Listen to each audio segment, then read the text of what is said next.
Russia అధ్యక్షుడు Putin Bharat పర్యటనలో ఉన్నారు. సాధారణంగా ఒక దేశ అధ్యక్షుడు మరో దేశానికి పర్యటనకు వచ్చినప్పుడు సెక్యూరిటీ ఓ లెవెల్లో ఉంటుంది. పర్యటనకు వచ్చిన దేశం ప్రతిష్టాత్మకంగా తీసుకొని హై అండ్ సెక్యూరిటీని ఏర్పాటు చేస్తుంది. దీనికి తోడుగా ఆ దేశ అధ్యక్షుడి విదేశీ పర్యటనలో ఎలాంటి సెక్యూరిటీ రిస్క్ను తీసుకొని భద్రతా అధికారులు ఓ స్పెషల్ వలయాన్ని ఏర్పాటు చేస్తారు. మొత్తానికి దేశాధ్యక్షుల విదేశీ పర్యటనలు డేగ కన్నుల మధ్య జరుగుతాయి. మరి భారత్కు పుతిన్ రాక నేపథ్యంలో ఆయన సెక్యూరిటీ గురించే అంతటా చర్చ జరుగుతోంది. అయితే 24/7 365 డేస్ సొంత దేశంలో పుతిన్ కాపలా కాసే సెక్యూరిటీ విదేశాలకు వచ్చినప్పుడు ఎలాంటి జాగ్రత్తలు తీసుకుంటుంది? ఆయన DNA ఎవరికీ దొరకకుండా ఆయన అంగరక్షకులు తీసుకునే జాగ్రత్తలేంటి? ఆయన బాడీగార్డ్ల ఎంపిక ఏ విధంగా ఉంటుంది? కార్లే కాదు, పుతిన్ లాంటి మరో వ్యక్తి కూడా ఆయన కాన్వాయ్లో ఉండడం వెనుకున్న సీక్రెట్ ఏంటి? Let's watch. ప్రపంచంలోనే strong leader, rebel leader Putin.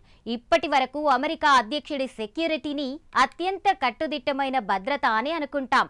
కానీ రష్యా అధ్యక్షుడి హై సెక్యూరిటీ ఇప్పుడు ప్రపంచ దేశాలను విస్మయానికి గురిచేస్తోంది. ఏ దేశ అధ్యక్షుడికైనా ఎప్పుడూ 5 అంచెల భద్రత ఉంటుంది. వారు ఎక్కడికి వెళ్ళినా కూడా కట్టుదిట్టమైన సెక్యూరిటీ మధ్యలోనే ఉంటారు. అయితే రష్యా అధ్యక్షుడు పుతిన్కి సెక్యూరిటీ మరి కాస్త ఎక్కువే. 24/7 365 డేస్ సెక్యూరిటీ ఆయన చుట్టే ఉంటుంది. పడుకున్నా తిన్నా ఆయనతోనే ఉంటారు. భద్రతా సిబ్బంది ఆయన్ని కంటికి రెప్పలా కాస్తోంది. ఇక విదేశాలకు వచ్చినప్పుడైతే అదే సెక్యూరిటీ మరో లెవెల్లో ఉంటుంది. చివరికి ఆయన మలాన్ని కూడా సెక్యూరిటీ ప్యాక్ చేసి తిరిగి రష్యాకు తీసుకొని వెళ్తారు. వినడానికి ఈ విషయం చాలా ఆశ్చర్యానికి కలిగిస్తున్నప్పటికీ 2017 నుంచి పుతిన్ సెక్యూరిటీ ఈ విధానాన్ని అమలు చేస్తోంది. దీని వెనుక చాలా పెద్ద రీజన్ ఉంది. పుతిన్ DNA ఎక్కడా ఎవరికీ దొరకకుండా ఉండడానికి వేరే దేశాలకు వెళ్ళినప్పుడల్లా ఆయన మలం, యూరిన్లను సీల్ చేసిన సంచిలో సేకరిస్తారు. దీన్ని తర్వాత మాస్కో తీసుకొని వెళ్తారు. అయితే రష్యా అధ్యక్షుడి ఆరోగ్యం గురించి సమాచారం శత్రువులకు అందకుండా ఉండడం కోసం దీన్ని చాలా స్ట్రిక్ట్గా పాటిస్తారు. ట్రంప్తో సమావేశం కోసం పుతిన్ అలస్కా వచ్చినప్పుడు కూడా ఇలాగే చేశారని చెబుతున్నారు. ఇక పుతిన్ విదేశీ పర్యటనలో మరో హైలైట్ విషయం ఏంటంటే అచ్చం ఆయన లాంటి వాళ్ళే మరొకరు ఆయన కాన్వాయ్లో ఉంటారు. అంతేకాదు పర్యటనలో ఆయన పాల్గొంటున్న కార్యక్రమాల్లో కూడా ఈ డూప్ పర్సనాలిటీ ఉంటుంది. అంటే బాడీ డబుల్ సెక్యూరిటీలన్నమాట. ముఖ్యంగా బహిరంగ కార్యక్రమాల్లో ముప్పెక్కువ ఉండే పరిస్థితుల్లో బాడీ డబుల్స్ను ఉపయోగిస్తారు. పుతిన్ కనీసం 3 బాడీ డబుల్స్ను వాడుతున్నారని ఉక్రెయిన్ మిలిటరీ అధిపతి మేజర్ జనరల్ కిరిల్ బుదోనవ్ ఓసారి చెప్పారు. వేరే వ్యక్తులు అచ్చంగా పుతిన్లా కనిపించడానికి వారికి ప్లాస్టిక్ సర్జరీ కూడా చేయించారని తెలిపారు. ఇక రష్యా అధ్యక్షుడి చుట్టూ ఆయన బాడీగార్డ్లు బాత్రూంకి వెళ్ళినా, తింటున్నా, ఎవరితో మాట్లాడుతున్నా, చివరికి నిద్రపోతున్నా సరే ఆయనతోనే ఉంటారు. ఈ బాడీగార్డ్ల ఎంపిక కూడా అత్యంత పటిష్టంగా చేస్తారు. దీనికోసం చాలా పరీక్షలు పెడతారు.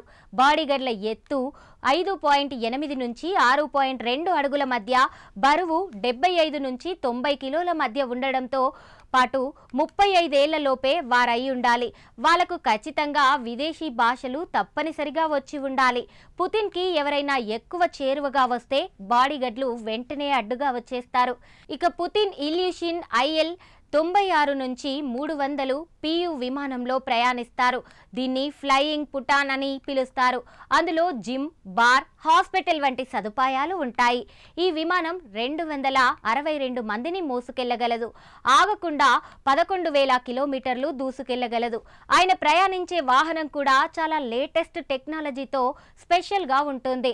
విదేశీ పర్యటనల్లోనూ రష్యాకి చెందిన NAMI institute RS Motors design చేసిన RS సెనాత్ అనే ప్రభుత్వ కారులోనే పుతిన్ ప్రయాణిస్తారు. ఇదొక బుల్లెట్ ప్రూఫ్ వాహనం. ఈ కార్లు గ్రెనేడ్ దాడులు, అగ్ని ప్రమాదాలను తట్టుకోగలవు.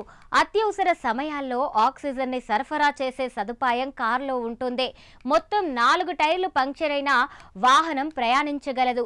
గంటకు 249 కిలోమీటర్ల వేగంతో దూసుకెళ్లగలదు. విదేశాలకు పుతిన్ వచ్చేటప్పుడు ఆయన విమానంతో పాటు 4-5 విమానాలు కూడా తప్పనిసరిగా వస్తాయి. అందులో ఆయనకి కావలసినవన్నీ తీసుకొని వస్తారు. దీంతో పాటు పుతిన్ ఏ దేశంలో అడుగుపెట్టినా ఆ దేశం ఆహారం కానీ నీళ్లు కానీ అస్సలు ముట్టుకోరు. ఆయన హోటల్స్లో కూడా ఉండరు. తాను ప్రయాణించి వచ్చిన విమానంలోనే ఉంటారు. పుతిన్ బస చేసే స్థలాన్ని కూడా నెల రోజుల ముందు నుంచే భద్రతా సిబ్బంది అత్యాధునిక టెక్నాలజీతో తనిఖీ చేస్తారు. ఆయన విమానంలోనే కిచెన్ ఉంటుంది.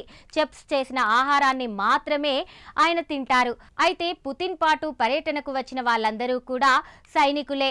హౌస్ కీపింగ్ సిబ్బంది కూడా ఆర్మీ వాళ్లే. ఇంత టైట్ సెక్యూరిటీ మధ్య రష్యా అధ్యక్షుడి విదేశీ పర్యటన కొనసాగుతోంది.